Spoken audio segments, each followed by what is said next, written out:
Hello, welcome back to Brick Gaming YGO.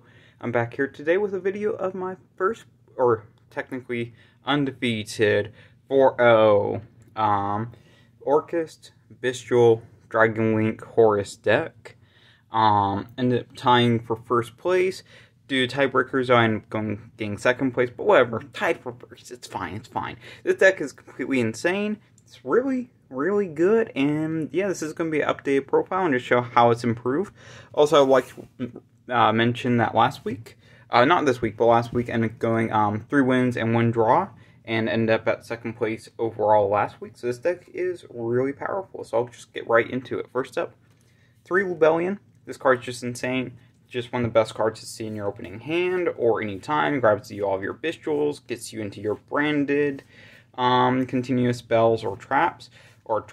I'll get into those, but this card is just really good and really powerful. And it's the card you always want to see. Next up is 3 Sornir. So, like all of the Bystials, banishes a light or dark from either player's graveyard. It can be a quick effect if your opponent controls a monster. And then when this guy leaves the field, he just dumps a Bystial or branded, or Bystial monster, branded spell or trap. Usually you're going to pitch Rebellion or branded Regained off of him.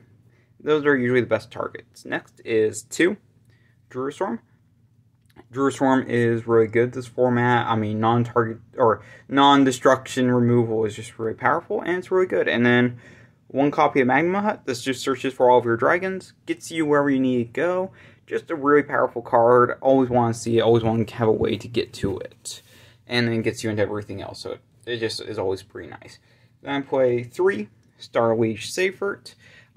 This is just good recursion when it's in the graveyard to banish and add back like one of your level 8 dragons. Usually Rebellion, but you also have another option in this deck. At least one other option. And then also you can tribute it and basically just go grab one of your level 4 dragons, and I'll get into those in a second. Which will be Rocket Tracer. 2 of this dude. Just really good. You have to kind of play 2. Sometimes I will side out 1 if I'm going second, just to reduce the number of possible normal summons in the deck, just so the deck is a little bit more smooth. But yeah, this one you just pop a card, a quick effect, go summon Rocket from your deck. So basically always has synchro access, or at least can get you into a link. So that's pretty nice. 1 Rocket Caliber. Yeah, I'm still concerned bumping this card up, but I'm still keeping it at 1 as of right now. So this guy, you can special summon from a hand to where a Dark Link monster points to. Sometimes that can come up, not too often though. And then the other thing is you can tribute this card and then special summon 1 Dark Dragon or Dark Machine from your hand. That's a little bit more relevant because it can get you into your Orcust stuff, so it can be a good bridge. But otherwise you're just using it as a tuner like 99% of the time. And then finally for the Rockets, just 1 Recharger. And this is just like the summon target usually for a Tracer. Then I play 1 white and 1 black. Both of these guys are really good. They just search each other and they special summon by banishing their opposite. So he banishes the light, he banishes the dark. Pretty good, pretty solid. Most of the time you're going for these guys off of Seifert. Then 1 Chaos Dragon Levianeer. This is your other target. Again, this card is one of the options to side out going second, because sometimes you just don't really need it, or it can be a brick. But usually it's pretty good, and going first, it's really easy to hand loop with this guy in this deck. Then for the Orcust, I play 3 Girsu. Girsu is just really solid. This is one of the best hits to hit off of the Zombie Vampire if you're milling, which is a card that is played in this deck. But it's just good. Just solid. Sends an Orcust on summon, and then you can also make a token, which sometimes the token does come up because it can get you into link plays, or can be an extender for later on in your combo. Then I play 2 Orcust Nightmare. I used to have this card at 3, but 2 is just the best. Yeah, you don't really want to draw this card, you just want to send it, and so just kind of reducing the number I play. Then I play 1 World Wand. This is the, oh yeah, I should go over this. This guy basically banishes itself to send a Orcust from your deck to the graveyard. This guy is usually what you're sending, and you can banish him to special summon back a banished Orcust.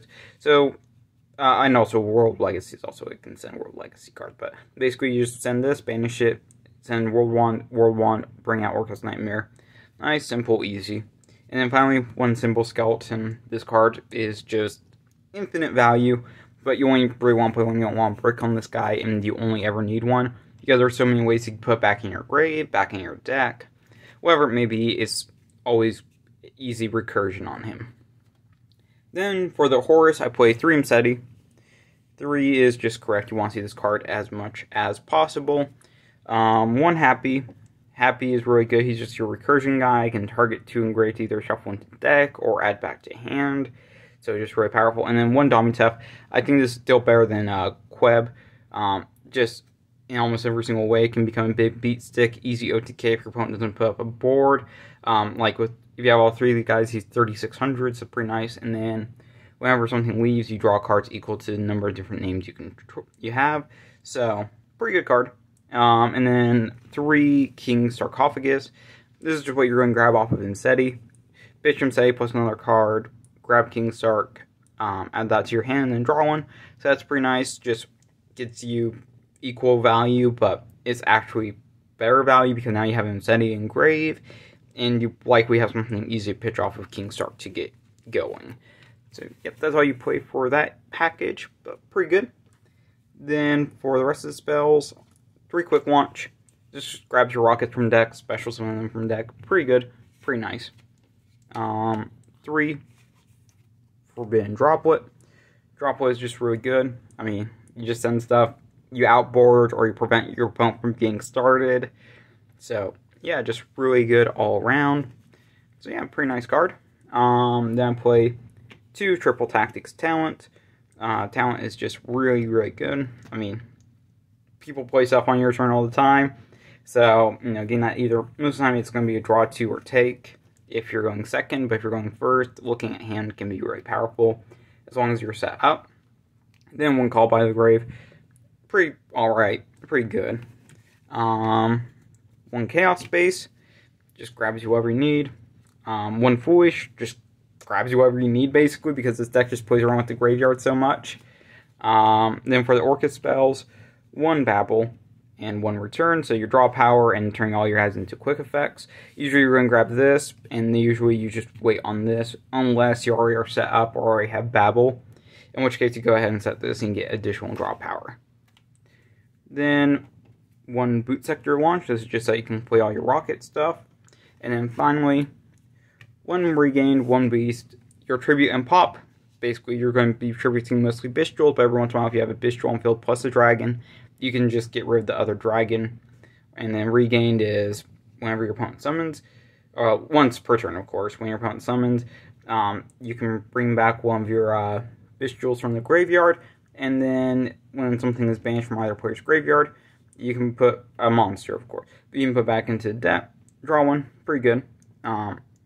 So yeah, it's pretty good. Oh, and it has to be a light or dark monster, but it's, you know, still good. You're still banishing your own stuff most of the time, so you're getting your resources back and drawing, so that's always good.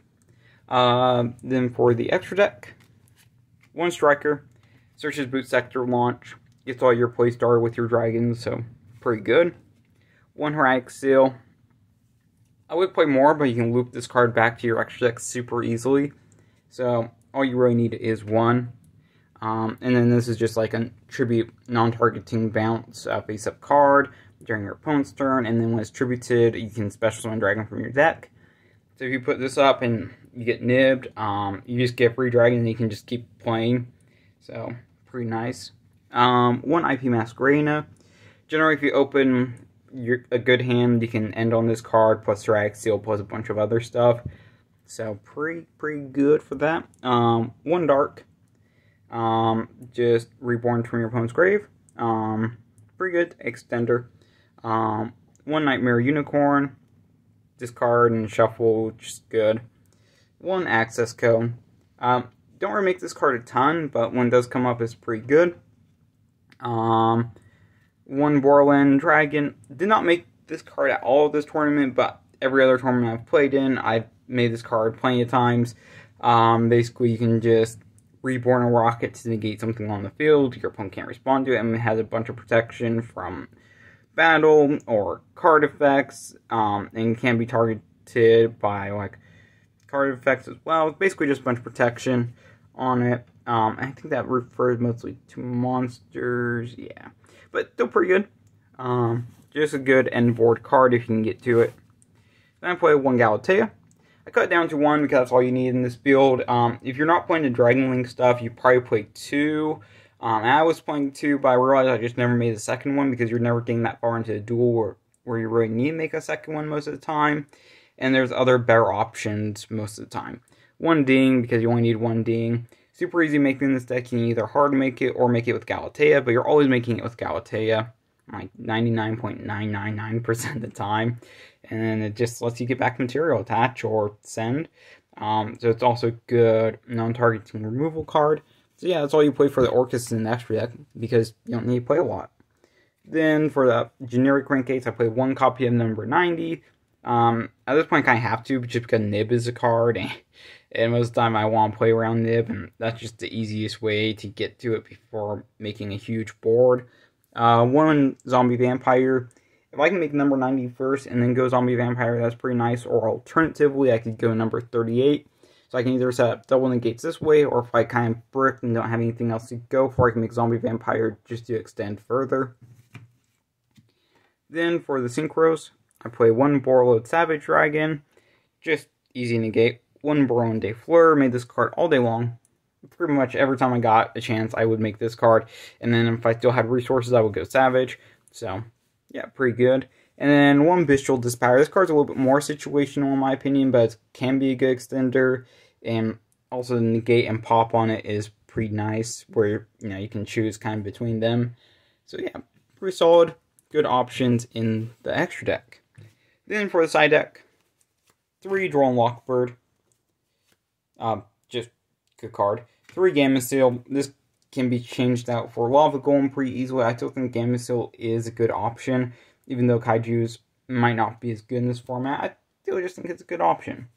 And I still prefer, especially for like the Pearly matchup, and certain other matchups where people just put like 1 big boy, and then that's really what you have to contend with. 3 Nib. Nib is just really good. A lot of people play into it, so if you see Nib plus Droll, that always feels good. 3 Evenly. I know this card is a little bit out of favor at this point, but against like the Fire King matchup, turns out it can be pretty good. And other matchups like Rescue Aces can still be pretty good in that matchup. So yeah, pretty good card, pretty decent. Then for just generic stuff, kind of just to deal with generic tier options. And these can also come up against Fire Kings, that deck. So Midor and Keldo to shuffle. Good shufflers. You can mill them off of Zombie Vampire or send them off of your Sark or whatever you want. Whichever way it ends up going. These are good going first or second, especially against tier, but other matchups they can also come in. And then finally 1 Scarlet. This is just a go for time card. Hey, I want to win in time. This is how I'm going to do it. Nice and simple. So, my matchups for this week, with going 4-0, my first round was against Dinomorphia. Ended up 2-0ing that matchup. Not really a real matchup, to be honest. Honestly, this deck just plays through back row like crazy. You have so many options just to get rid of back row or whatever they put up. So it wasn't really too big of a deal. Oh, and also like Sark. Sark just sends when your Horus monsters go battle. So yeah, then keeping me alive and winning me the game in game 2. My second round was against Fire Kings. I ended up getting it 2-1. The Fire King matchup is pretty interesting. I have never played against it. I didn't really know what a lot of the cards is. I was reading everything, because reading is important. Even though I'm a Yu-Gi-Oh player, and most of the time can't read cards. But yeah, no, that matchup was fine. I'm getting it 2-1. Yeah, and this deck can just play through that pretty easily. Round 3 was against Phantom Knight, Horus Adventure. It's a PK Horus Adventure, but yeah, I ended up getting that one 2-1. That was probably the closest match of the day. During the last event, that was the one where I ended up drawing in the final round against. That I did not do a video for, but ended up drawing in the finals round against him last week, and ended up getting second place overall because of that. But this time I did win, mainly because they made a misplay in game 2, which ended up keeping me alive, even though my game 2 was not very good. I just was going to lose that one. It felt like, yeah, there's a 99% chance I lose. There's no way I'm getting out of this, but ended up winning. And game 3 ended up just opening well enough to play through their board. And then my final round, I ended up playing against Fire Kings again. And yeah, in game 1, they went first. I just not opened well enough. Game 2, I went first. Got not too bad. And in game 3, even lead them, which was enough to break their board. Set up a number 90 because the rest of my hand was pretty much a brick. And then next turn, start drawing into my Bystials. And that was enough. Got me there in the end. They just could never play through number 90 because they never had enough resources left in hand. So, yeah. And then they were also on, what was it? The Diabellstar package. So, that was pretty cool to see. Pretty interesting build. But, yeah, I'm going 4-0 undefeated. Tied with another player who also went 4-0 on tier. And this deck still can struggle against tier pretty heavily. Like, ended up winning against tier like the other week, which was pretty nice to see finally being that deck. But yeah, this deck really does struggle against tier. That's probably the hardest matchup for this deck, just because all of your stuff plays around with the grave, and tier also plays around with the grave, but they do a little bit better than this deck. So yeah, it's a tough matchup. But otherwise, pretty much every single matchup I've had, it feels good except for that one. Even in testing. So yeah, this deck is really solid, really good. You know, if I was going to a major event, this is what I would bring. Probably the only change I would make at this point is just put in an SP. And then the one card that I would probably cut for SP would honestly be, like, probably Unicorn, because that one's rarely ever made. And you would just rather go, like, IP into SP than into Unicorn. So that would probably be my one change. However, the deck outside of that is just really, really solid. And you're just winning games with it. So, hope you guys liked the video. Please like, comment, and subscribe, and check out my other content.